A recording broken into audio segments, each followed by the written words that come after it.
We're going to conduct hypothesis testing on one population mean. And in this example, we're going to test the claim that the average body temperature of healthy adults is 98.6 degrees Fahrenheit and a 0.62 degrees Fahrenheit standard deviation.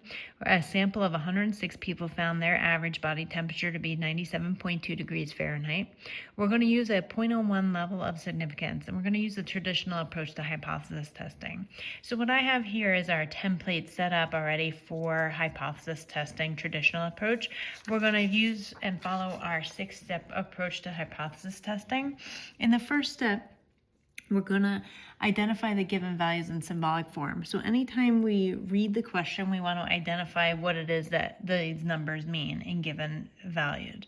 Now, the first thing that I see is we're going to test the claim that the average body temperature of all healthy adults is 98.6 degrees. So that is actually our claim. Mu is equal to 98.6 degrees.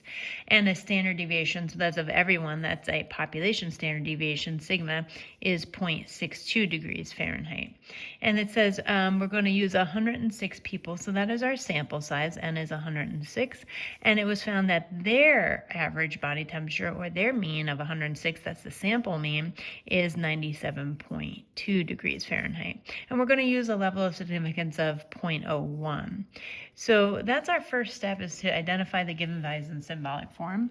And then we go to step number 2. We're going to identify the claim and write the null and alternative hypothesis. And then remember, the null hypothesis must always contain equality.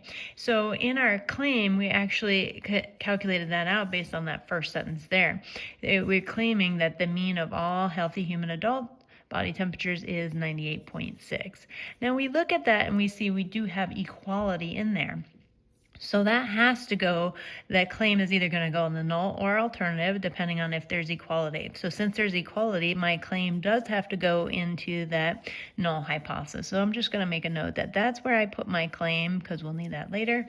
And then the opposite of equals is not equals. So the opposite symbol of equals is non-equals, 98.6 degrees. So the opposite symbols of each other from the null and alternative hypothesis. So we always have to determine if there's equality. If there is, we'll put it in the null, otherwise it goes in the alternative, and then these are always opposite symbols of each other.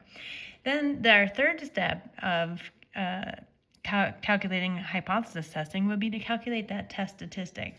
Now, since we're calculating based on the mean and sigma is known, we're going to be using our z equals x bar minus mu over sigma over the square root of n in our calculation. That is when we're computing the test statistic when sigma is known and we're doing it claim about the mean. So we have all the given information. We found it up in step number 1, so we're going to plug it all in. I found x bar is 97.2. Our mu is 98.6 because that is our claim number, so we're going to subtract that.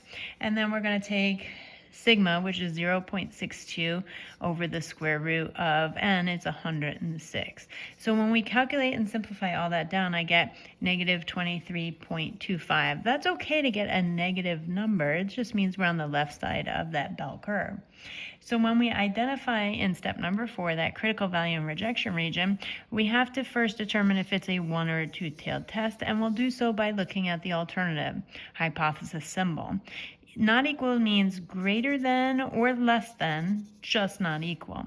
So I'm going to split my level of significance of 0.01 in half. So I'm going to take 0.01 divided by 2, and I'll get 0.005 in the right as well as the left tail. And then I'm going to use that z critical value, that z alpha over 2 critical value for the negative and the positive tail. And I'm going to use my z-score. So back what we were doing for finding critical values, we're going to be using 0.005 in the body of the table. And we'll see the area in the center is the probability, or the first column, first row is our z-score. So we're looking for the closest or exact to 0.005 in that right tail. And I see it's exactly between, so I'm going to go all the way down to the bottom, and I see my z-score is positive 2.575 and negative 2.575. So that is called my critical value. So we have two critical values. The first one is z equals negative and positive. 2.575. So when we write that rejection region, we're just saying, what is the area that we shaded written in symbol format? So I shaded every z value to the left of negative 2.575. So I'm going to write z less than negative 2.575. And we also shaded everything to the right side, or z greater than positive 2.575. So that's called our rejection region. It's just the symbols to what we shaded. Now in step number 5, I got to determine if my test statistic, what we got in step number 3, negative 23.25, falls in that rejection region or not. So negative 2.575 starts here. So negative 23.25 lies way over to the left of that. So we do actually fall in that rejection region. So we say if it does, then we're going to reject HO. Now, since we're rejecting HO, we go to our final statement. We've got to fill in the blank. We're already decided that we're going to reject HO. So it's kind of like a multiple choice or fill in the blank. This is the harder part where we have to decide whether it is or is not sufficient evidence, and then we're going to fill in the level of significance to restate our claim. So we've already decided that we're going to reject HO. It's like saying I don't want it. So therefore I cannot have my claim. So we say there is not, because we basically just cross that out from up here. There is not sufficient evidence. So it's just filling in the blank and of what we have.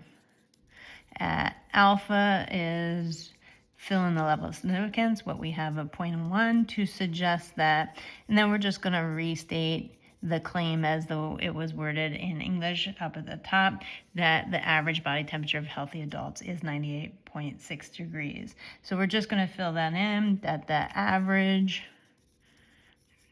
body temperature of healthy adults is 98.6 degrees Fahrenheit. And that is a full hypothesis testing using the traditional approach.